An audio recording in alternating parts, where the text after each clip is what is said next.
The Adventure of the Illustrious Client. "It can't hurt now," was Sherlock Holmes's comment when, for the 10th time in as many years, I asked his leave to reveal the following narrative. So it was that at last I obtained permission to put on record what was, in some ways, the supreme moment of my friend's career. Both Holmes and I had a weakness for the Turkish bath. It was over a smoke in the pleasant lassitude of the drying-room that I have found him less reticent and more human than anywhere else.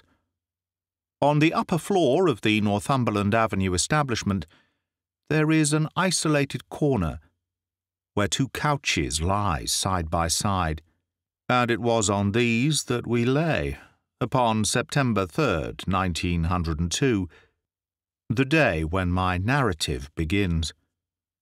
I had asked him whether anything was stirring, and for answer he had shot his long, thin, nervous arm out of the sheets which enveloped him, and had drawn an envelope from the inside pocket of the coat which hung beside him. "It may be some fussy, self-important fool. It may be a matter of life or death," said he, as he handed me the note. "I know no more than this message tells me." It was from the Carlton Club, and dated the evening before. This is what I read. "Sir James Damery presents his compliments to Mr. Sherlock Holmes, and will call upon him at 4:30 tomorrow. Sir James begs to say that the matter upon which he desires to consult Mr. Holmes is very delicate, and also very important. He trusts, therefore, that Mr. Holmes will make every effort to grant this interview, and that he will confirm it over the telephone to the Carlton Club." "I need not say that I have confirmed it, Watson," said Holmes, as I returned the paper. "Do you know anything of this man Damery?" "Only that this man is a household word in society." "Well, I can tell you a little more than that. He has rather a reputation for arranging delicate matters which are to be kept out of the papers. You may remember his negotiations with Sir George Lewis over the Hammerford will case. He is a man of the world, with a natural turn for diplomacy. I am bound, therefore, to hope that it is not a false scent, and that he has some real need for our assistance." "Our? Well, if you will be so good, Watson." "I shall be honoured." "Then you have the hour, 4:30. Until then, we can put the matter out of our heads." I was living in my own rooms in Queen Anne Street at the time, but I was round at Baker Street before the time named. Sharp to the half-hour, Colonel Sir James Damery was announced. It is hardly necessary to describe him, for many will remember that large, bluff, honest personality, that broad, clean-shaven face, and, above all, that pleasant, mellow voice. Frankness shone from his grey Irish eyes, and good humour played round his mobile, smiling lips. His loosened top hat, his dark frock coat, indeed, every detail, from the pearl pin in the black satin cravat to the lavender spats over the varnished shoes, spoke of the meticulous care in dress for which he was famous. The big, masterful aristocrat dominated the little room. "Of course, I was prepared to find Dr. Watson," he remarked with a courteous bow. "His collaboration may be very necessary, for we are dealing on this occasion, Mr. Holmes, with a man to whom violence is familiar, and who will, literally, stick at nothing. I should say that there is no more dangerous man in Europe." "I have had several opponents to whom that flattering term has been applied," said Holmes with a smile. "Don't you smoke? Then you will excuse me if I light my pipe. If your man is more dangerous than the late Professor Moriarty, or than the living Colonel Sebastian Moran, then he is indeed worth meeting. May I ask his name?" "Have you ever heard of Baron Gruner?" "You mean the Austrian murderer?" Colonel Damery threw up his kid-gloved hands with a laugh. "There is no getting past you, Mr. Holmes. Wonderful. So you have already sized him up as a murderer? It is my business to follow the details of continental crime. Who could possibly have read what happened at Prague and have any doubts as to the man's guilt? It was a purely technical legal point, and the suspicious death of a witness that saved him. I am as sure that he killed his wife when the so-called accident happened in the Splugen Pass as if I had seen him do it.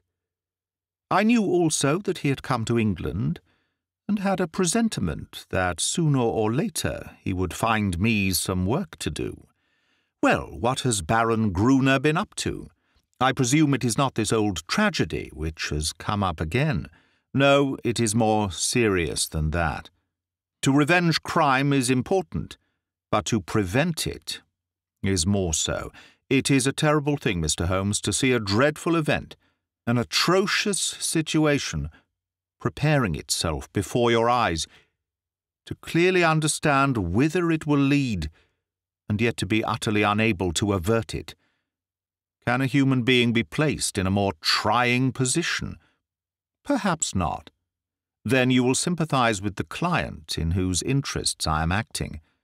I did not understand that you were merely an intermediary. Who is the principal? Mr. Holmes, I must beg you not to press that question. It is important that I should be able to assure him that his honoured name has been in no way dragged into the matter. His motives are, to the last degree, honourable and chivalrous, but he prefers to remain unknown. I need not say that your fees will be assured, and that you will be given a perfectly free hand. Surely the actual name of your client is immaterial. I am sorry, said Holmes. I am accustomed to have mystery at one end of my cases, but to have it at both ends is too confusing. I fear, Sir James, that I must decline to act. Our visitor was greatly disturbed. His large, sensitive face was darkened with emotion and disappointment. "You hardly realize the effect of your own action, Mr. Holmes," said he. "You place me in a most serious dilemma, for I am perfectly certain that you would be proud to take over the case if I could give you the facts, and yet a promise forbids me from revealing them all. May I at least lay all that I can before you?" "By all means, so long as it is understood that I commit myself to nothing. That is understood. In the first place, you have no doubt heard of General de Merville." "De Merville, of Khyber fame? Yes, I have heard of him. He has a daughter, Violet de Merville, young, rich, beautiful, accomplished, a wonder woman in every way. It is this daughter, this lovely, innocent girl, whom we are endeavouring to save from the clutches of a fiend. Baron Gruner has some hold over her, then? The strongest of all holds, where a woman is concerned, the hold of love. The fellow is, as you may have heard, extraordinarily handsome, with a most fascinating manner, a gentle voice, and that air of romance and mystery which means so much to a woman. He is said to have the whole sex at his mercy, and to have made ample use of the fact. But how came such a man to meet a lady of the standing of Miss Violet de Merville? It was on a Mediterranean yachting voyage. The company, though select, paid their own passages. No doubt the promoters hardly realized the Baron's true character until it was too late. The villain attached himself to the lady, and with such effect that he has completely and absolutely won her heart. To say that she loves him hardly expresses it. She dotes upon him. She is obsessed by him. Outside of him there is nothing on earth. She will not hear one word against him. Everything has been done to cure her of her madness, but in vain. To sum up, she proposes to marry him next month, as she is of age and has a will of iron. It is hard to know how to prevent her. Does she know about the Austrian episode?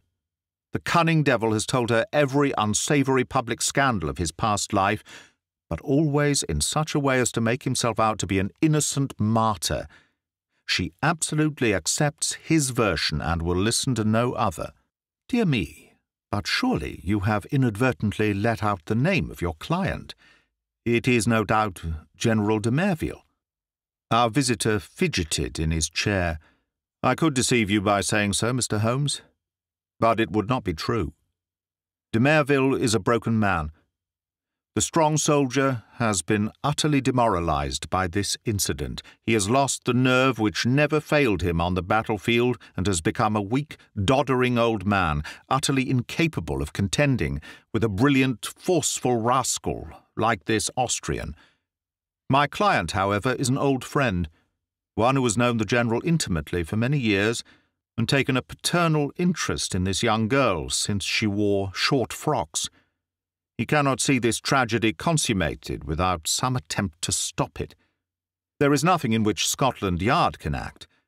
It was his own suggestion that you should be called in, but it was, as I have said, on the express stipulation that he should not be personally involved in the matter.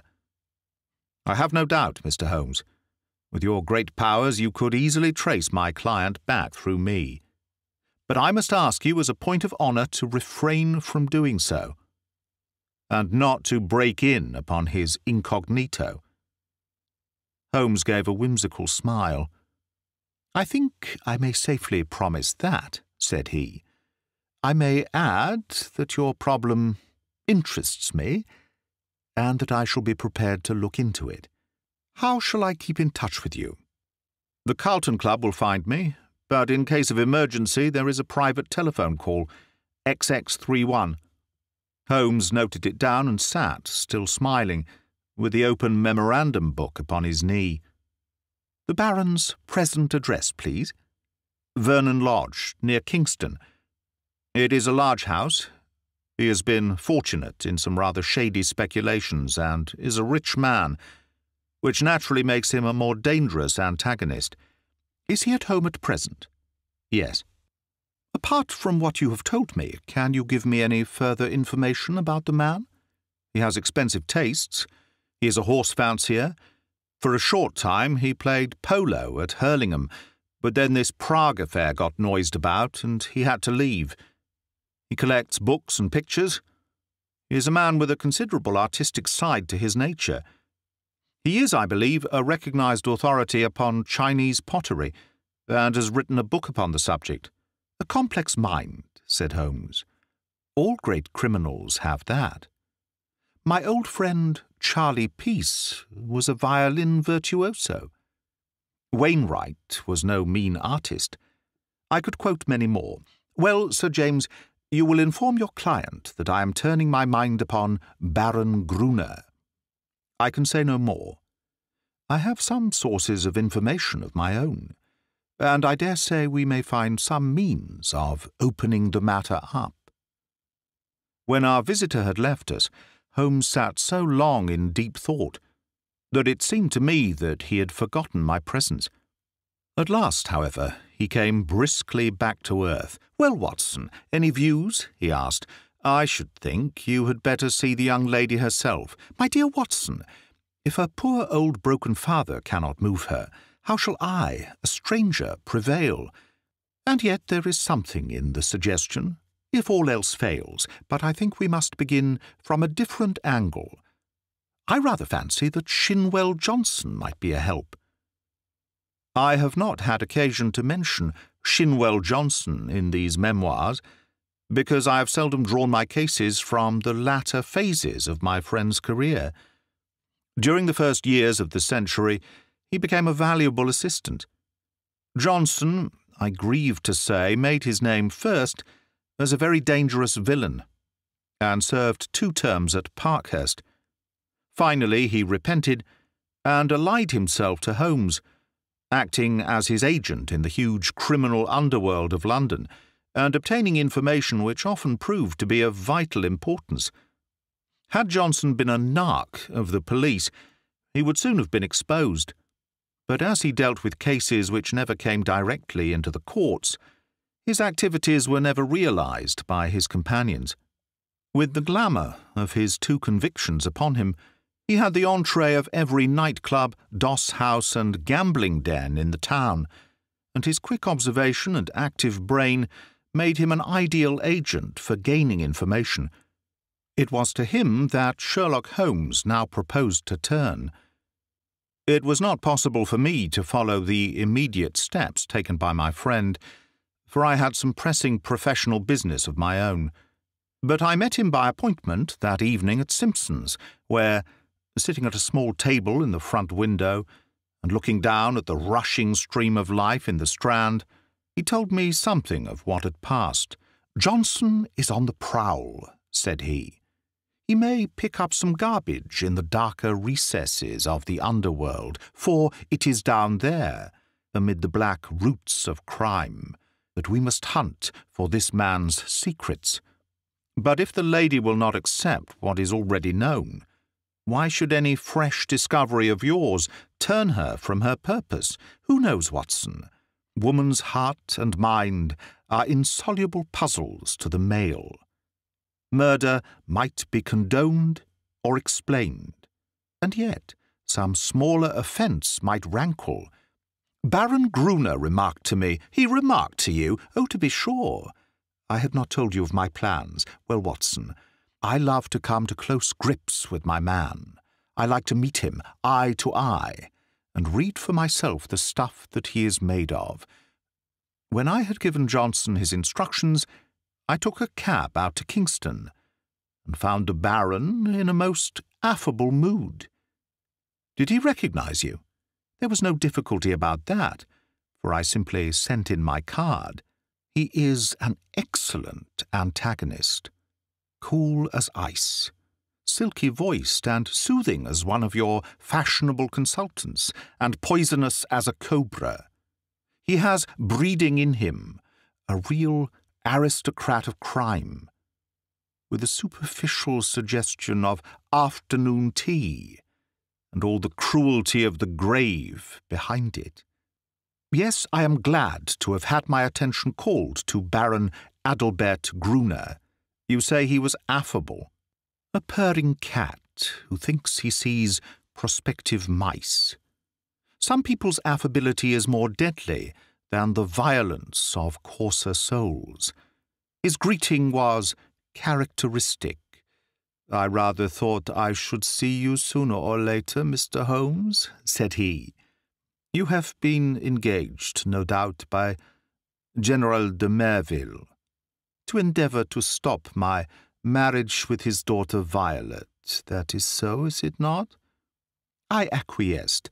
"My dear man," said he, "you will only ruin your own well-deserved reputation. It is not a case in which you can possibly succeed. You will have barren work, to say nothing of incurring some danger. Let me very strongly advise you to draw off at once." "It is curious," I answered, "but that was the very advice which I had intended to give you. I have a respect for your brains, Baron, and the little which I have seen of your personality has not lessened it. Let me put it to you as man to man. No one wants to rake up your past and make you unduly uncomfortable. It is over, and you are now in smooth waters. But if you persist in this marriage, you will raise up a swarm of powerful enemies who will never leave you alone until they have made England too hot to hold you. Is the game worth it? Surely you would be wiser if you left the lady alone. It would not be pleasant for you if these facts of your past were brought to her notice. The Baron has little waxed tips of hair under his nose, like the short antennae of an insect. These quivered with amusement as he listened, and he finally broke into a gentle chuckle. "Excuse my amusement, Mr. Holmes," said he, "but it is really funny to see you trying to play a hand with no cards in it." I don't think anyone could do it better, but it is rather pathetic all the same. Not a colour card there, Mr. Holmes. Nothing but the smallest of the small. So you think. So I know. Let me make the thing clear to you, for my own hand is so strong that I can afford to show it. I have been fortunate enough to win the entire affection of this lady. This was given to me in spite of the fact that I told her very clearly of all the unhappy incidents in my past life. I also told her that certain wicked and designing persons, I hope you recognize yourself, would come to her and tell her these things. And I warned her how to treat them. You have heard of post-hypnotic suggestion, Mr. Holmes? Well, you will see how it works. For a man of personality can use hypnotism without any vulgar passes or tomfoolery. So she is ready for you, and I have no doubt would give you an appointment, for she is quite amenable to her father's will, save only in the one little matter. Well, Watson, there seemed to be no more to say, so I took my leave with as much cold dignity as I could summon. But as I had my hand on the door-handle, he stopped me. "By the way, Mr. Holmes," said he, "did you know Lebrun, the French agent?" "Yes," said I. "Do you know what befell him?" "I heard that he was beaten by some Apaches in the Montmartre district, and crippled for life." "Quite true, Mr. Holmes. By a curious coincidence, he had been inquiring into my affairs only a week before. Don't do it, Mr. Holmes. It's not a lucky thing to do. Several have found that out. My last word to you is, go your own way and let me go mine. Goodbye." So there you are, Watson. You are up to date now. The fellow seems dangerous, mighty dangerous. I disregard the blusterer, but this is the sort of man who says rather less than he means. Must you interfere? Does it really matter if he marries the girl? Considering that he undoubtedly murdered his last wife, I should say it mattered very much. Besides, the client. Well, we need not discuss that. When you have finished your coffee, you had best come home with me, for the blithe Shinwell will be there with his report. We found him sure enough, a huge, coarse, red-faced, scorbutic man, with a pair of vivid black eyes, which were the only external sign of the very cunning mind within. It seems that he had dived down into what was peculiarly his kingdom, and beside him on the settee was a brand which he had brought up in the shape of a slim, flame-like young woman, with a pale, intense face, youthful, and yet so worn with sin and sorrow that one read the terrible years which had left their leprous mark upon her. "This is Miss Kitty Winter," said Shinwell Johnson, waving his fat hand as an introduction. "What she don't know, well there, she'll speak for herself. Put my hand right on her, Mr. Holmes, within an hour of your message." "I'm easy to find," said the young woman. "Hell, London. Guess me every time. Same address for Porky Shinwell. We're old mates, Porky, you and I, but by cripes there is another who ought to be down in a lower hell than we, if there was any justice in the world. That is the man you are after, Mr. Holmes." Holmes smiled.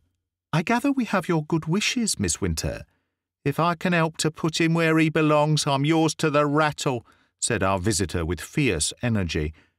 There was an intensity of hatred in her white-set face and her blazing eyes, such as woman seldom and man never can attain. "You needn't go into my past, Mr. Holmes. That's neither here nor there. But what I am, Adalbert Gruner made me. If I could pull him down—" She clutched frantically with her hands into the air. "Oh, if I could only pull him into the pit where he has pushed so many." "You know how the matter stands. Porky Shinwell has been telling me. He's after some other poor fool, and wants to marry her this time. You want to stop it. Well, surely you know enough about this devil to prevent any decent girl in her senses wanting to be in the same parish with him. She is not in her senses. She is madly in love. She has been told all about him. She cares nothing. Told about the murder? Yes. My lord, she must have a nerve. She puts them all down as slanders. Couldn't you lay proofs before her silly eyes? Well, can you help us do so? Ain't I a proof myself, if I stood before her and told her how he used me? Would you do this? Would I? Would I not? Well, it might be worth trying. But he has told her most of his sins and had pardon from her, and I understand she will not reopen the question. I'll lay he didn't tell her all, said Miss Winter. I caught a glimpse of 1 or 2 murders besides the one that made such a fuss. He would speak of someone in his velvet way, and then look at me with a steady eye and say, he died within a month. It wasn't hot air either. But I took little notice, you see. I loved him myself at that time. Whatever he did went with me. Same as with this poor fool. There was just one thing that shook me. Yes, by cripes, if it had not been for his poisonous lying tongue that explains and soothes, I'd have left him that very night. It's a book he has. A brown leather book with a lock, and his arms in gold on the outside. I think he was a bit drunk that night, or he would not have shown it to me. What was it then? I tell you, Mr. Holmes, this man collects women, and takes a pride in his collection, as some men collect moths or butterflies. He had it all in that book. Snapshot photographs, names, details, everything about them. It was a beastly book, a book no man, even if he had come from the gutter, could have put together. But it was Adalbert Gruner's book all the same. Souls I have ruined. He could have put that on the outside if he had been so minded. However, that's neither here nor there, for the book would not serve you, and if it would, you can't get it. Where is it? How can I tell you where it is now? It's more than a year since I left him. I know where he kept it then. He's a precise, tidy cat of a man in many of his ways. So maybe it is still in the pigeonhole of the old bureau in the inner study. Do you know his house? I've been in the study, said Holmes. Have you, though? You haven't been slow on the job, if you only started out this morning. Maybe dear Adalbert has met his match this time.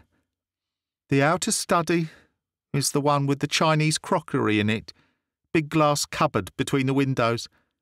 Then, behind his desk is the door that leads to the inner study, a small room where he keeps papers and things.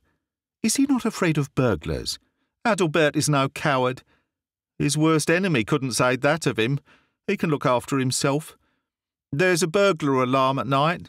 Besides, what is there for a burglar, unless they got away with all this fancy crockery? No good, said Shinwell Johnson, with the decided voice of the expert. No fence wants stuff of that sort that you can neither melt nor sell. Quite so, said Holmes. Well now, Miss Winter, if you would call here tomorrow evening at 5, I would consider in the meanwhile whether your suggestion of seeing this lady personally may not be arranged. I am exceedingly obliged to you for your cooperation. I need not say that my clients will consider liberally— None of that, Mr. Holmes, cried the young woman. I'm not out for money. Let me see this man in the mud. And I've got all I've worked for. In the mud. With my foot on his cursed face. That's my price. I'm with you tomorrow or any other day, so long as you are on his track. Porky here can tell you always where to find me. I did not see Holmes again until the following evening, when we dined once more at our Strand restaurant. He shrugged his shoulders when I asked him what luck he had had in his interview. Then he told the story, which I would repeat in this way.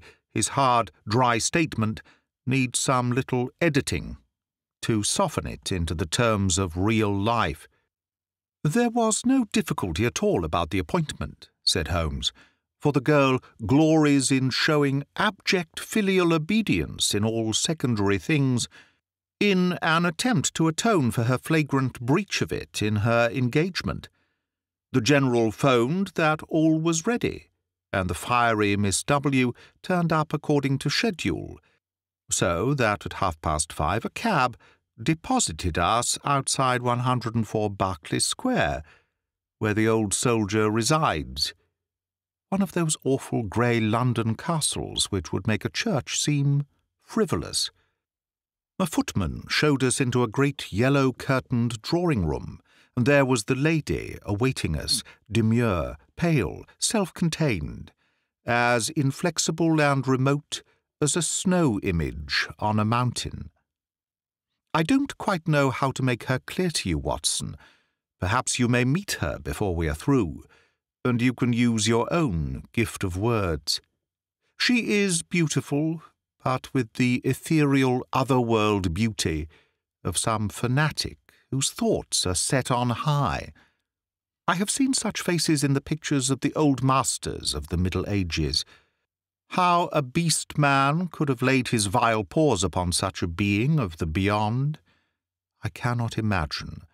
You may have noticed how extremes call to each other, the spiritual to the animal, the caveman to the angel. You never saw a worse case than this.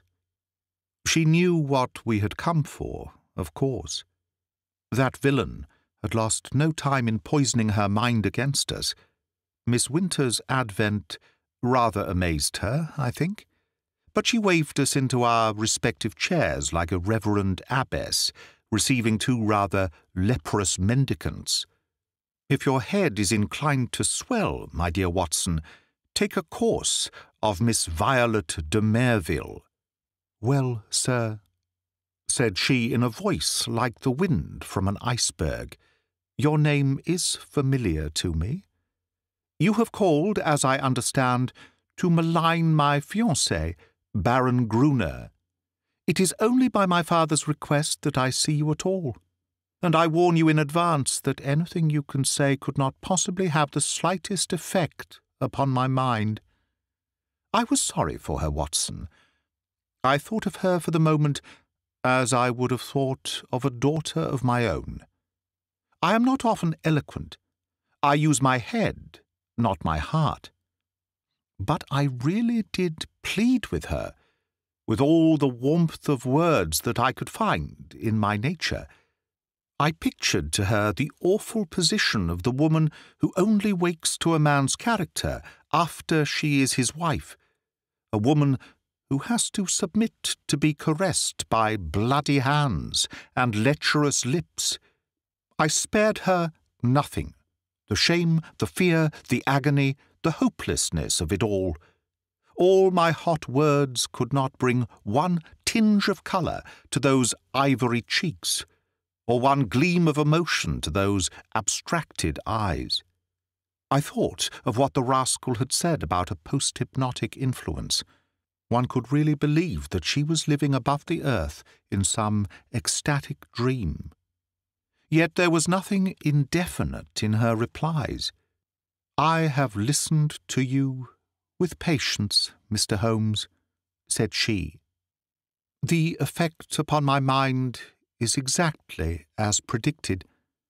I am aware that Adelbert, that my fiancé, has had a stormy life, in which he has incurred bitter hatreds and most unjust aspersions. You are only the last of a series who have brought their slanders before me. Possibly you mean well, though I learn that you are a paid agent who would have been equally willing to act for the Baron as against him. But in any case I wish you to understand once for all that I love him and that he loves me, and that the opinion of all the world is no more to me than the twitter of those birds outside the window. If his noble nature has ever for an instant fallen, it may be that I have been specially sent to raise it to its true and lofty level. I am not clear." Here she turned her eyes upon my companion, "who this young lady may be." I was about to answer when the girl broke in like a whirlwind, If ever you saw flame and ice, face to face, it was those two women. "I'll tell you who I am," she cried, springing out of her chair, her mouth all twisted with passion. "I am his last mistress. I am one of 100 that he has tempted and used and ruined and thrown into the refuse heap, as he will you also. Your refuse heap is more likely to be a grave, and maybe that's the best. I tell you, you foolish woman, if you marry this man, he'll be the death of you. It may be a broken heart, or it may be a broken neck, but he'll have you one way or the other. It's not out of love for you I'm speaking. I don't care a tinker's curse whether you live or die. It's out of hate for him, and to spite him, and to get back on him for what he did to me. But it's all the same, and you needn't look at me like that, my fine lady, for you may be lower than I am before you are through with it." "I should prefer not to discuss such matters," said Mr. Merville coldly. "Let me say once for all that I am aware of 3 passages in my fiancé's life in which he became entangled with designing women, and that I am assured of his hearty repentance for any evil that he may have done." "3 passages!" screamed my companion. "You fool! You unutterable fool!" "Mr. Holmes, I beg that you will bring this interview to an end," said the icy voice. "I have obeyed my father's wish in seeing you, but I am not compelled to listen to the ravings of this person." With an oath, Miss Winter darted forward, and if I had not caught her wrist, she would have clutched this maddening woman by the hair. I dragged her towards the door, and was lucky to get her back into the cab without a public scene, for she was beside herself with rage. In a cold way, I felt pretty furious myself, Watson, for there was something indescribably annoying in the calm aloofness and supreme self-complacence of the woman whom we were trying to save. So now, once again, you know exactly how we stand, and it is clear that I must plan some fresh opening move, for this gambit won't work. I'll keep in touch with you, Watson, for it is more than likely that you will have your part to play, though it is just possible that the next move may lie with them rather than with us. And it did. Their blow fell, or his blow rather, for never could I believe that the lady was privy to it. I think I could show you the very paving stone upon which I stood when my eyes fell upon the placard, and a pang of horror passed through my very soul. It was between the Grand Hotel and Charing Cross Station, where a one-legged news vendor displayed his evening papers. The date was just 2 days after the last conversation. There, black upon yellow, was the terrible news sheet. Murderous attack on Sherlock Holmes. I think I stood stunned for some moments. Then I have confused recollection of snatching at a paper, of the remonstrance of the man whom I had not paid, and finally, of standing in the doorway of a chemist's shop while I turned up the fateful paragraph. This was how it ran. "We learn with regret that Mr. Sherlock Holmes, the well-known private detective, was the victim this morning of a murderous assault, which has left him in a precarious position. There are no exact details to hand, but the event seems to have occurred about 12 o'clock in Regent Street, outside the Café Royal. The attack was made by 2 men armed with sticks, and Mr. Holmes was beaten about the head and body, receiving injuries which the doctors describe as most serious. He was carried to Charing Cross Hospital, and afterwards insisted upon being taken to his rooms in Baker Street.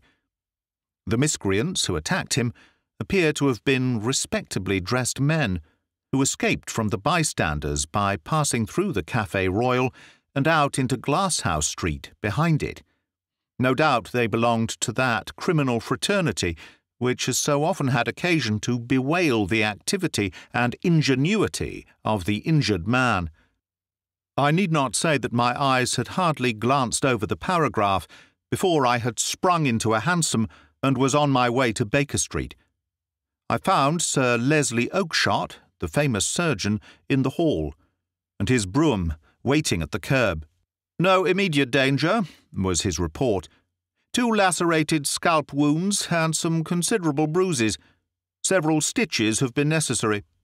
Morphine has been injected, and quiet is essential, but an interview of a few minutes would not be absolutely forbidden." With this permission, I stole into the darkened room. The sufferer was wide awake, and I heard my name in a hoarse whisper. The blind was 3/4 down, but one ray of sunlight slanted through and struck the bandaged head of the injured man. A crimson patch had soaked through the white linen compress. I sat beside him and bent my head. "All right, Watson, don't look so scared," he muttered in a very weak voice. "It's not as bad as it seems." "Thank God for that. I'm a bit of a single-stick expert, as you know. I took most of them on my guard. It was the second man that was too much for me. What can I do, Holmes? Of course, it was that damned fellow who set them on. I'll go and thrash the hide off him if you give the word." "Good old Watson. No, we can do nothing there unless the police lay their hands on the men. But their getaway had been well prepared. We may be sure of that. Wait a little, I have my plans. The first thing is to exaggerate my injuries. They'll come to you for news. Put it on thick, Watson. Luckily, if I live the week out, a concussion, delirium, what you like, you can't overdo it. But Sir Leslie Oakshott, oh, he's all right. He shall see the worst side of me. I'll look after that. Anything else?" "Yes, tell Shinwell Johnson to get that girl out of the way. Those beauties will be after her now.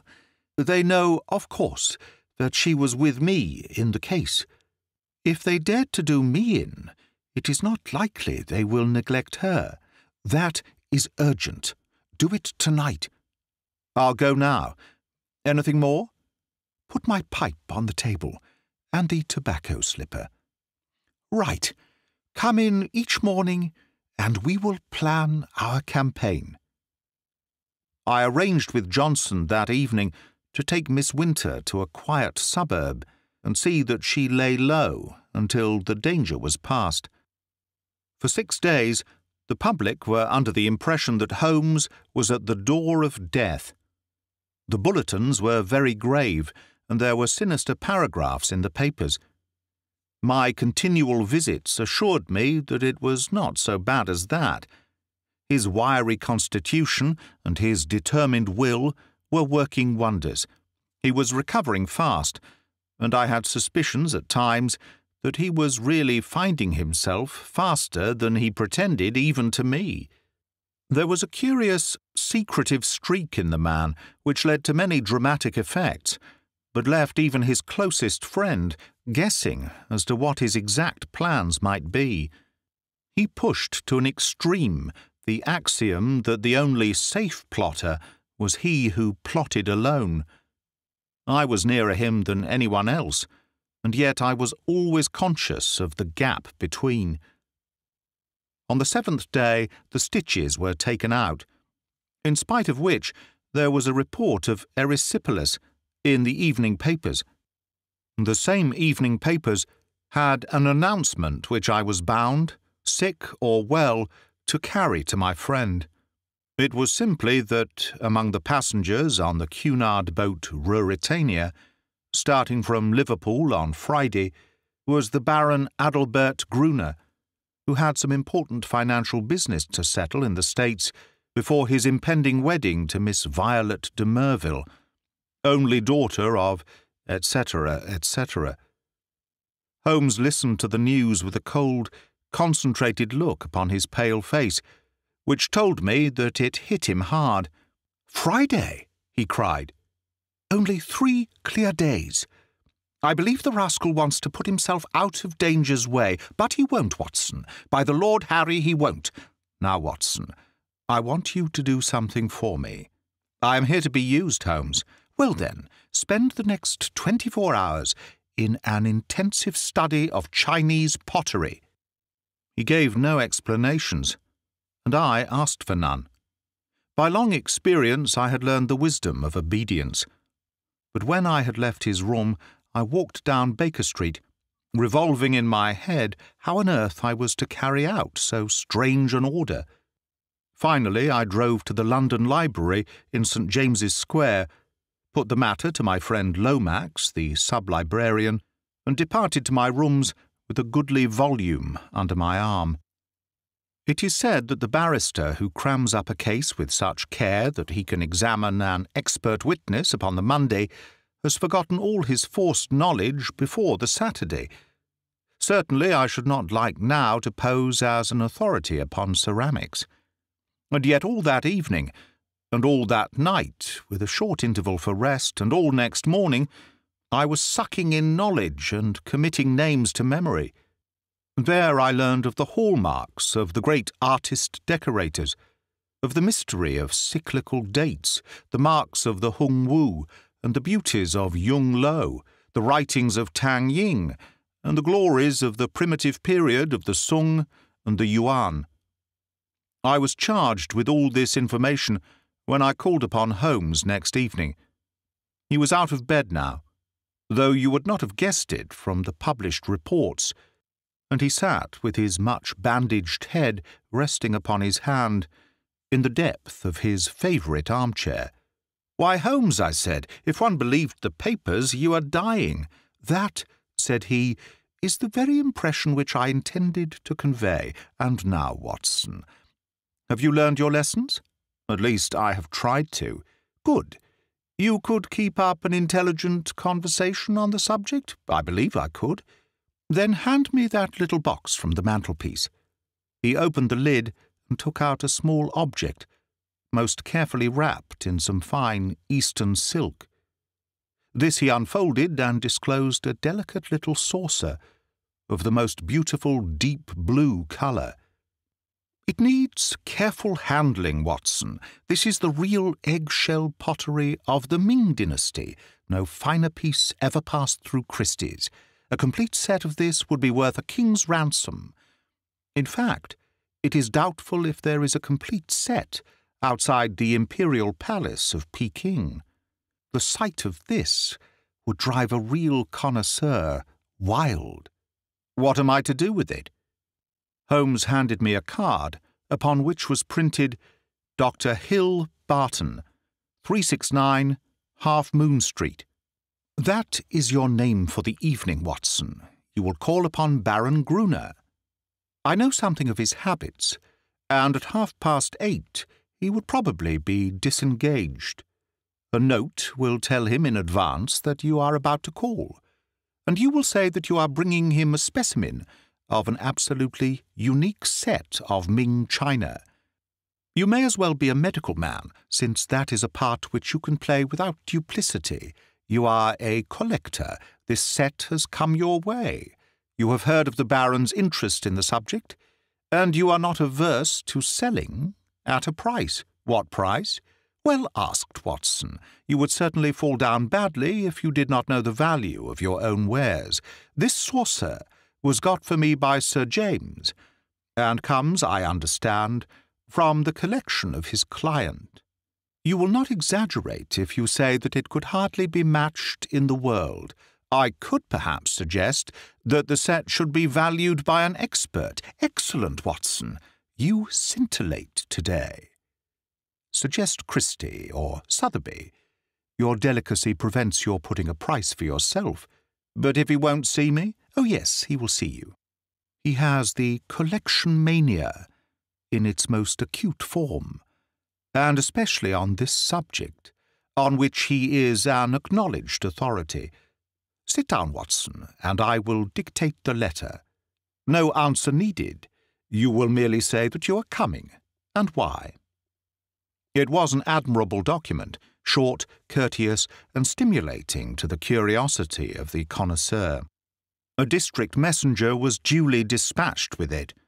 On the same evening, with the precious saucer in my hand and the card of Dr. Hill Barton in my pocket, I set off on my own adventure. The beautiful house and grounds indicated that Baron Gruner was, as Sir James had said, a man of considerable wealth. A long, winding drive, with banks of rare shrubs on either side, opened out into a great gravelled square, adorned with statues. The place had been built by a South African gold king in the days of the great boom, and the long, low house, with the turrets at the corners, though an architectural nightmare, was imposing in its size and solidity.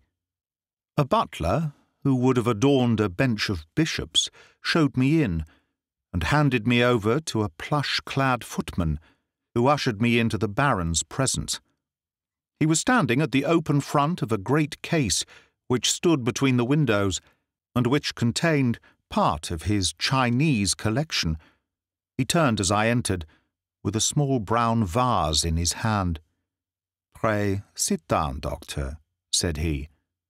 "I was looking over my own treasures and wondering whether I could really afford to add to them. This little Tang specimen, which dates from the 7th century, would probably interest you. I am sure you never saw finer workmanship, or a richer glaze. Have you the Ming saucer with you, of which you spoke?" I carefully unpacked it and handed it to him. He seated himself at his desk, pulled over the lamp, for it was growing dark, and set himself to examine it. As he did so, the yellow light beat upon his own features, and I was able to study them at my ease. He was certainly a remarkably handsome man. His European reputation for beauty was fully deserved. In figure, he was not more than of middle size, but was built upon graceful and active lines. His face was swarthy, almost oriental, with large, dark, languorous eyes, which might easily hold an irresistible fascination for women. His hair and moustache were raven black, the latter short, pointed, and carefully waxed. His features were regular and pleasing, save only his straight, thin-lipped mouth. If ever I saw a murderer's mouth, it was there. A cruel, hard gash in the face, compressed, inexorable, and terrible. He was ill-advised to train his moustache away from it, for it was nature's danger signal, set as a warning to his victims. His voice was engaging, and his manners perfect. In age, I should have put him a little over 30, though his record afterwards showed that he was 42. Very fine indeed," he said at last. "And you say you have a set of 6 to correspond? What puzzles me is that I should not have heard of such magnificent specimens. I only know of one in England to match this, and it is certainly not likely to be in the market. Would it be indiscreet if I were to ask you, Dr. Hill Barton, how you obtained this? Does it really matter?" I asked, with as careless an air as I could muster. "You can see that the piece is genuine, and as to value, I am content to take an expert's valuation." "Very mysterious," said he, with a quick, suspicious flash of his dark eyes. "In dealing with objects of such value, one naturally wishes to know all about the transaction. That the piece is genuine is certain. I have no doubts at all about that, but suppose, I am bound to take every possibility into account, that it should prove afterwards that you had no right to sell. I would guarantee you against any claim of the sort. That, of course, would open up the question as to what your guarantee was worth. My bankers would answer that, quite so, and yet the whole transaction strikes me as rather unusual. You can do business or not, said I with indifference. I have given you the first offer as I understood that you were a connoisseur, but I shall have no difficulty in other quarters. Who told you I was a connoisseur? I was aware that you had written a book upon the subject. Have you read the book? No. Dear me, this becomes more and more difficult for me to understand. You are a connoisseur and collector with a very valuable piece in your collection, and yet you have never troubled to consult the one book which would have told you of the real meaning and value of what you held. How do you explain that? I am a very busy man. I am a doctor in practice. That is no answer. If a man has a hobby, he follows it up, whatever his other pursuits may be. You said in your note that you were a connoisseur. So I am. Might I ask you a few questions to test you? I am obliged to tell you, Doctor, if you are indeed a doctor, that the incident becomes more and more suspicious. I would ask you, what do you know of the Emperor Shomu, and how do you associate him with the Shoso Inn, near Nara? Dear me, does that puzzle you? Tell me a little about the Northern Wei dynasty and its place in the history of ceramics. I sprang from my chair in simulated anger. This is intolerable, sir, said I. I came here to do you a favour, and not to be examined as if I were a schoolboy. My knowledge on these subjects may be second only to your own, but I certainly shall not answer questions which have been put in so offensive a way. He looked at me steadily. The languor had gone from his eyes. They suddenly glared. There was a gleam of teeth from between those cruel lips. What is the game? You are here as a spy. You are an emissary of Holmes. This is a trick that you are playing upon me. The fellow is dying, I hear, so he sends his tools to keep watch upon me. You've made your way in here without leave, and by God, you may find it harder to get out than to get in. He had sprung to his feet, and I stepped back, bracing myself for an attack, for the man was beside himself with rage. He may have suspected me from the first.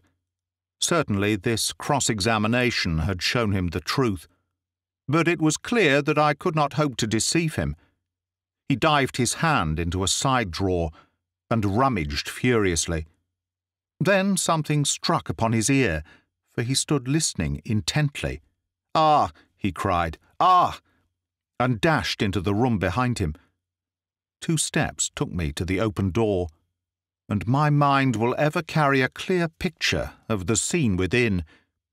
The window leading out to the garden was wide open. Beside it, looking like some terrible ghost, his head girt with bloody bandages, his face drawn and white, stood Sherlock Holmes. The next instant he was through the gap, and I heard the crash of his body among the laurel bushes outside. With a howl of rage, the master of the house rushed after him to the open window. And then it was done in an instant, and yet I clearly saw it. An arm, a woman's arm, shot out from among the leaves. At the same instant the Baron uttered a horrible cry, a yell which will always ring in my memory. He clapped his 2 hands to his face and rushed round the room, beating his head horribly against the walls. Then he fell upon the carpet, rolling and writhing, while scream after scream resounded through the house. "Water! For God's sake, water!" was his cry. I seized a carafe from a side table and rushed to his aid. At the same moment, the butler and several footmen ran in from the hall. I remember that one of them fainted as I knelt by the injured man. and turned that awful face to the light of the lamp. The vitriol was eating into it everywhere, and dripping from the ears and the chin. One eye was already white and glazed. The other was red and inflamed. The features, which I had admired a few minutes before, were now like some beautiful painting over which the artist had passed a wet and foul sponge. They were blurred, discoloured, inhuman, terrible. In a few words, I explained exactly what had occurred, so far as the vitriol attack was concerned. Some had climbed through the window, and others had rushed out onto the lawn, but it was dark, and it had begun to rain. Between his screams, the victim raged and raved against the avenger. "It was that hellcat, Kitty Winter," he cried. "Oh, the she-devil!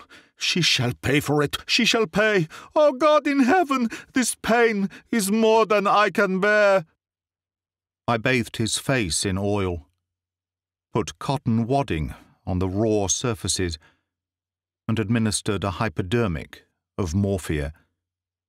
All suspicion of me had passed from his mind in the presence of this shock, and he clung to my hands as if I might have the power even yet to clear those dead fish eyes which gazed up at me.